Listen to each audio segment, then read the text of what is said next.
Well, hi everybody, Bill Whittle here, and welcome to a special PJTV election roundtable exclusively available for our members. Well, you may have heard by now that Barack Obama has secured his second term as president, though the popular vote was actually pretty close. It was pretty one-sided in the Electoral College. So many citizens became active in this election cycle, and so many of them through the Tea Party. And while the result was not what we wanted to see, certainly, the fight still continues. So the big question, of course, is where do we, as conservatives and Republicans, go from here? Well, joining me on set to discuss this is Tammy Bruce, host of The Tammy Bruce Show, and next to her, Stephen Kruiser, host of Kruiser Control right here at PJTV. All right, guys, the short question is, what happened? When, last night? Yeah. Oh, something happened?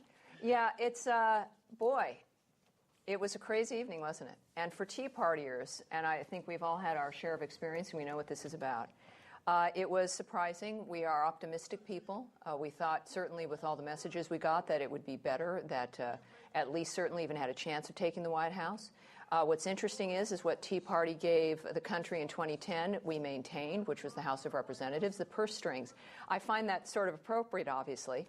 But we also had some horrible losses. Alan West, he's demanding a recount at this point, I can tell you that. The Mia Love loss, of course, hurts, but I think she will be coming back.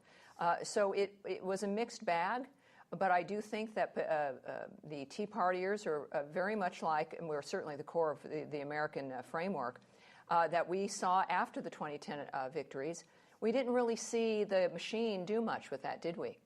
We saw Boehner golfing with Obama. Yeah, that's right. We saw Tea Partiers like Alan West and others pushed aside in the House of Representatives, even in this election cycle. The machine wasn't necessarily hoping for the Tea Party. Romney brought Alan West up very, very late. Yeah. And I think the Tea Party is looking at a situation. We handed certain things to the party. And I think that Tea Party did what everybody else did, which is say, you know what? Why don't we vote for the status quo? Now you're going to own this, and let's see what you're going to do with it. Mm-hmm.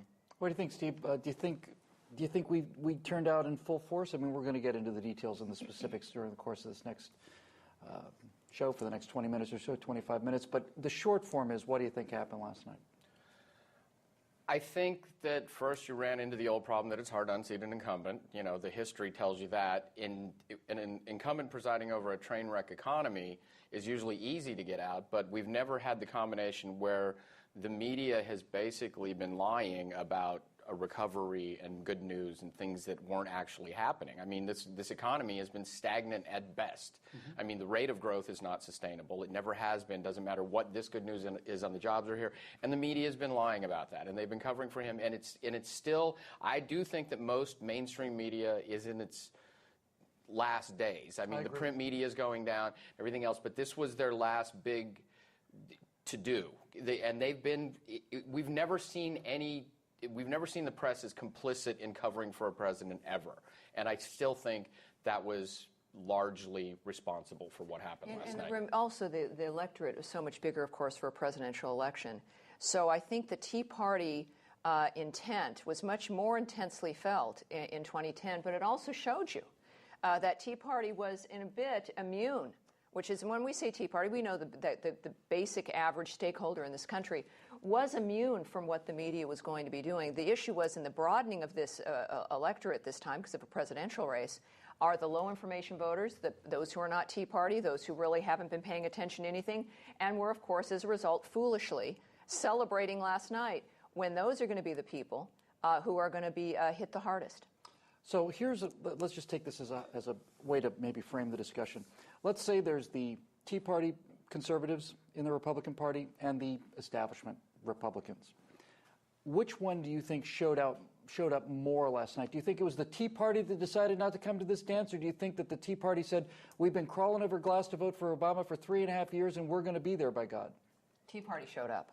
The Tea Party definitely showed up. It's just, I mean, the old problem, as Tammy just alluded to, is the turnout for the Democrats in huge urban areas. I mean, it's bitterly ironic that he wins the states like Pennsylvania and Ohio because he gets turnout from the places that are the most economically depressed. Yeah, well, that will dawn on them in the fullness of time. The cities that are under Democrat rule, that are broke and full of poverty and violence and crime, those are the ones that keep breaking for the Democrats. So, yeah, that's pretty much it.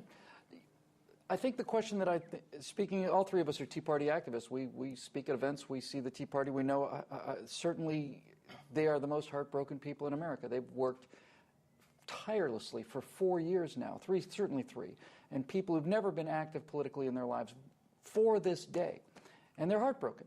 And I think they want to know why, and think they want to know what happened. Now the question, of course, becomes: Tea Party conservatives are true historic conservatives to the degree that they are extremely well informed about conservative principles. They're quoting not just the Founding Fathers, they're quoting the Federalist Papers, they're talking about they get this. So it seems to me that the Tea Party response will be once again,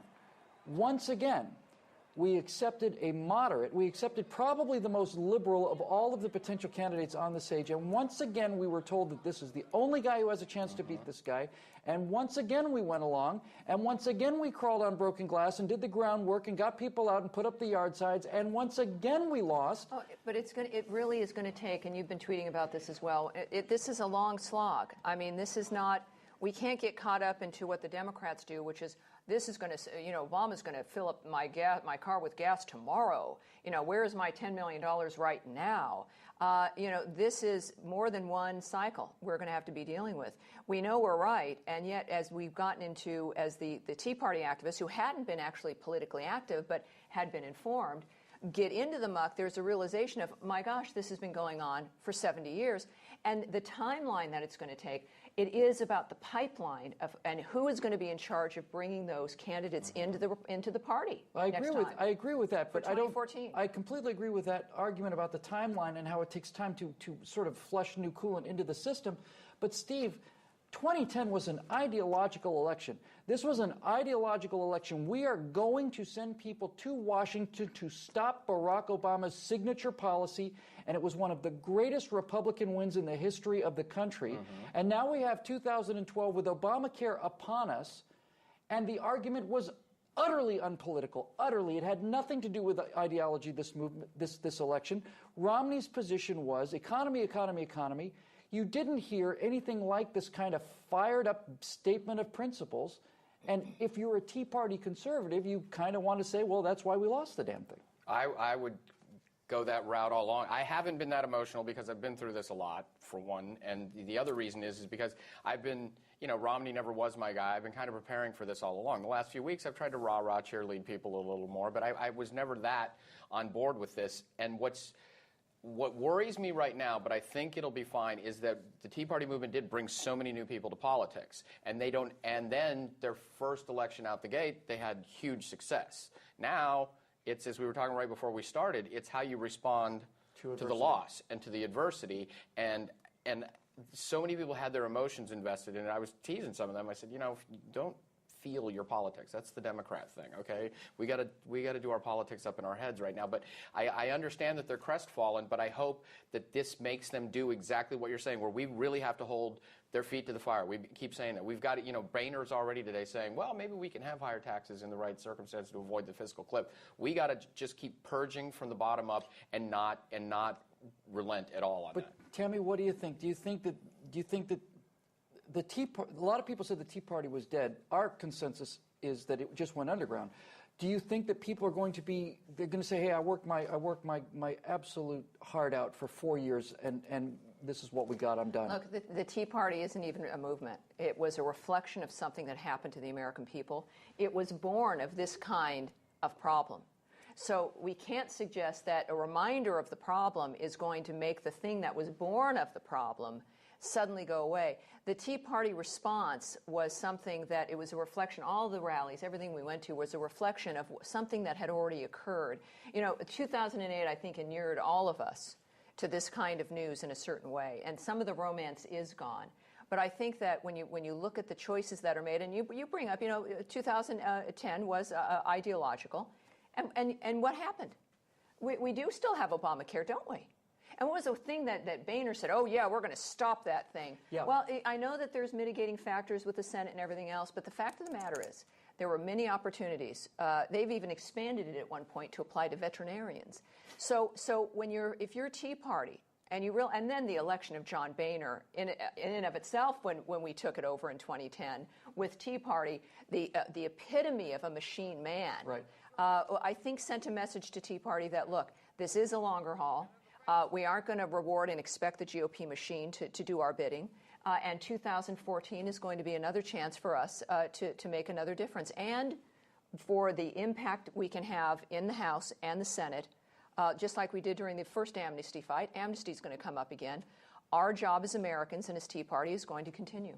Yeah, try and stop them. Let's switch to a couple specifics here, because if you look at some of the specific races across the country, there was a lot of bad news for Tea Party darlings.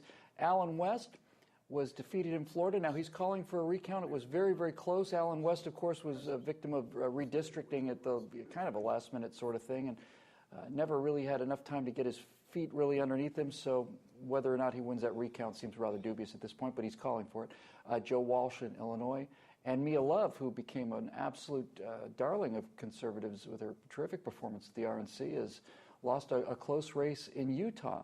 All of this is fairly dispiriting stuff. In California, we saw a Democratic, of course, California doesn't even really count, but all the things that we thought, watching the election last night, I knew we were in trouble early, because all the things I thought we had a shot for, at least not necessarily we're going to win, but have some parity, we're just breaking early. I remember you saying that last night. Yeah.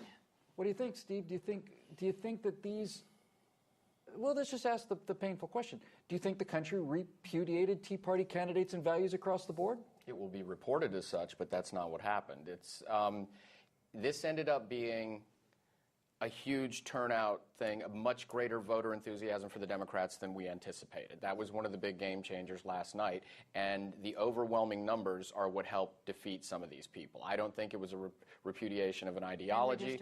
And redistricting. And I mean, they had, in Florida, there was, you had Sandy Adams was a Tea Party victor in 2010. They redistricted her to run against John Micah, who's a 20-year incumbent. So there was all kinds of things like that going on. But no, I don't think at the core, when you get back to the ideology, I don't think it was a repudiation of that kind of ideology. I mean, you had, Ted Cruz still prevailed. Yes, he prevailed in Texas, but he's hardcore. Murdoch I was worried about before his comments a few weeks ago. I called some people with the Murdoch campaign 3 months ago, and I said, he's aware he has to win the general, isn't he? Because it was like he got out of the primary, that tough-fought primary, and then disappeared. Guy vanished. And that was a problem. That wasn't a repudiation by the electorate. That was a lousy campaign. That's, the fundamentals were not good. Can I add on the Ted Cruz thing, just as an example, because obviously Scott Brown also lost to Pocahontas. Is that you have the one guy that was always hugging Tea Party, went to Tea Party things. Talking about Scott Brown now? Yeah, Ted Cruz was always so proudly associated with Tea Party, and he was fine. Then you have Scott Brown, who ran as Tea Party before, defeated a leftist Democrat, Martha Coakley, in Massachusetts for Ted Kennedy's seat when it was all still sensitive. And then it's, thanks for that, see you later. Well, that's it. And then he decided he was going to try to out-liberal the liberal, and he was rejected. Look, Americans don't like to be lied to. We don't like to be taken for a ride. So when you talk about a rejection of Tea Party, it's, I think, the opposite. The people that did not stay true to the message that originally elected them, like with Scott Brown, they were defeated. Ted Cruz moves through and in. And I think the lack of a House commitment, even though Republicans have kept the House, the lack of a moving through on the issues that gained them the House via the Tea Party, I think made some Tea Partiers maybe a little more like, well, now let's see, you're going to own this, let's see what you do with this.